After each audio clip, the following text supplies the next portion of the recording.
Jagan and co చేసిన పాపాల ఫలితంగా బుడమేరుకు గండ్లు పడి విజయవాడ నగరంతో పాటు నగర చుట్టుపక్కల ప్రాంతాల్లో 6 లక్షల మందికి పైగా ప్రజలు వరద కష్టాలతో అల్లాడారు. ముఖ్యమంత్రి చంద్రబాబు గారు ఇంటికి కూడా వెళ్లకుండా 10 రోజుల పాటు కలెక్టరేట్లోనే ఉండి వరద సహాయక చర్యలను పర్యవేక్షించడం మూలంగా బాధితులకు సకాలంలో ఆహారం, తాగునీరు అందాయి. మరోవైపు చంద్రబాబు గారి ఆదేశాల మేరకు నీటిపారుదల శాఖ మంత్రి నిమ్మల రామానాయుడు గారు కూడా ఇంటికి వెళ్లకుండా బుడమేరుకు పడిన 3 గండ్లను పూడ్చి కట్ట ఎత్తును పెంచుతూ విజయవాడను రక్షించే ప్రయత్నంలో నిమగ్నమై ఉన్నారు.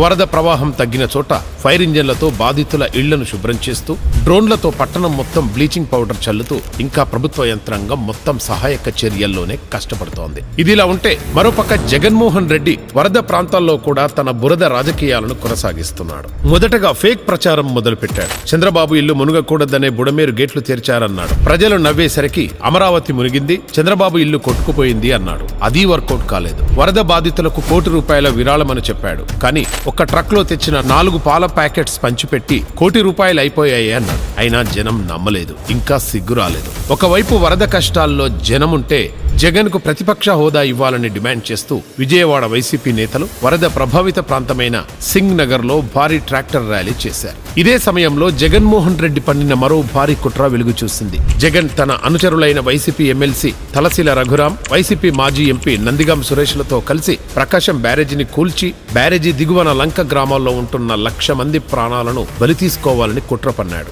ఆ కుట్రలో భాగంగా తలశీల రఘురాం మేనల్లుడు కోమటి రామ్మోహన్, నందిగాం సురేష్ అనుచరుడు వక్కలగడ్డ ఉషాద్రిలు 3 భారీ బోట్లను కృష్ణానది ప్రవాహంలో వదిలి ప్రకాశం గేట్లను ఢీకొట్టేలా చేశారు. కనకదుర్గమ్మ దయ వల్ల ఆ బోట్లు బ్యారేజీ ఫిల్లర్లను కాకుండా కౌంటర్ వెయిట్లను గుద్దుకోవడంతో అవి మాత్రమే విరిగిపోయాయి. అలా కాకుండా బ్యారేజీని కూల్చి ఉంటే 1,00,000 మంది ఒకేసారి వరదల్లో చిక్కుకొని గల్లంతయ్యేవారు. ఎంత దుర్మార్గమో చూడండి. విజయవాడ ప్రజలంటే నీకెందుకంత కోపం జగన్ రెడ్డి?